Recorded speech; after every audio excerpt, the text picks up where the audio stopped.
Benjamin जैसे ही घर पहुंचा, उसने अपनी पत्नी अन्ना को उसके प्रेमी जैक के साथ देख लिया। एक पल के लिए अन्ना चुप रह गई, लेकिन अगले ही क्षण उसने जैक को गले लगाया और उसका हाथ पकड़कर बेंजामिन के सामने ही घर से बाहर चली गई। वह चाहती थी कि बेंजामिन जल जाए और उसकी प्रतिक्रिया देखे। कॉलेज के दिनों से ही अन्ना बेंजामिन से प्यार करती थी, लेकिन उसे उसकी जलन देखकर अजीब सी खुशी मिलती थी। उसे लोगों का ध्यान और प्रशंसा भी पसंद थी। जब भी वह नाराज होती, तलाक की धमकी देने लगती। तुम बहुत परेशान करते हो, तलाक ले लेते हैं, तुम्हें देखकर अच्छा नहीं लगता, तलाक ले लेते हैं। बार बार यही बातें सुनते सुनते बेंजामिन थक चुका था। ये 99वीं बार था जब अन्ना ने तलाक की बात की। अन्ना को पूरा भरोसा था कि इस बार भी वह उसे मना लेगा, लेकिन इस बार बेंजामिन सचमुच उसे छोड़ने का फैसला कर चुका था। तलाक की कानूनी प्रक्रिया के दौरान अन्ना ने जानबूझकर जैक को अपने घर में रहने बुला लिया ताकि बेंजामिन को और तकलीफ पहुंचे। एक रात वे बाहर घूम रहे थे, तभी कुछ लोगों ने बेंजामिन को पकड़ लिया। अन्ना उसकी मदद करना चाहती थी, लेकिन अपने प्यार का इजहार करने से डर गई और दूर खड़ी सब देखती रही। जब बेंजामिन अस्पताल पहुंचा तो नर्स ने बताया कि उसे अस्पताल लाने वाली अन्ना ही थी। उसने डर के मारे पूरा अस्पताल का एक फ्लोर बुक कर दिया था ताकि बेंजामिन आराम से ठीक हो सके, लेकिन उसने कभी अपने इस प्यार को जाहिर नहीं किया, इसलिए बेंजामिन को सिर्फ उसका दर्द और बेरुखी ही महसूस हुई। जैक के जन्मदिन पर अन्ना पूरे प्यार से उसका ख्याल रख रही थी। लोग दोनों की तारीफ कर रहे थे और बेंजामिन पर तरस खा रहे थे। बेंजामिन बिना कुछ बोले वहां से चला गया। जैक उसके पीछे आया और उसका मजाक उड़ाने लगा। उसने कहा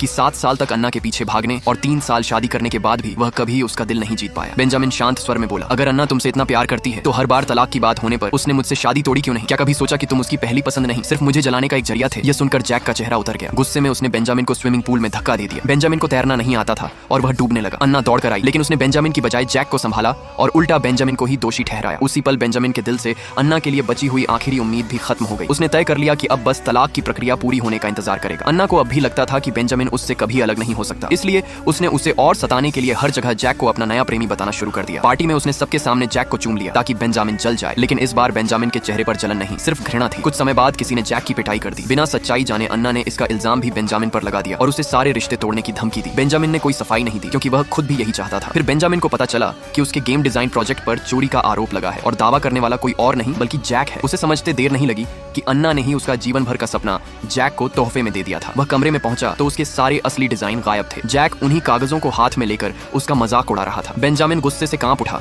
लेकिन उसने खुद को संभाल लिया। कुछ दिन बाद तीनों पहाड़ों पर घूमने गए। वहां जैक फिसलकर गहरी ढलान में गिर गया और उसका बहुत खून बह गया। उसे तुरंत खून की जरूरत थी। उसका ब्लड ग्रुप दुर्लभ था और वही ब्लड ग्रुप बेंजामिन का भी था। अन्ना ने बेंजामिन से कहा कि अगर वह जैक को खून दे देगा तो वह तलाक रद्द करने के लिए तैयार हो जाएगी।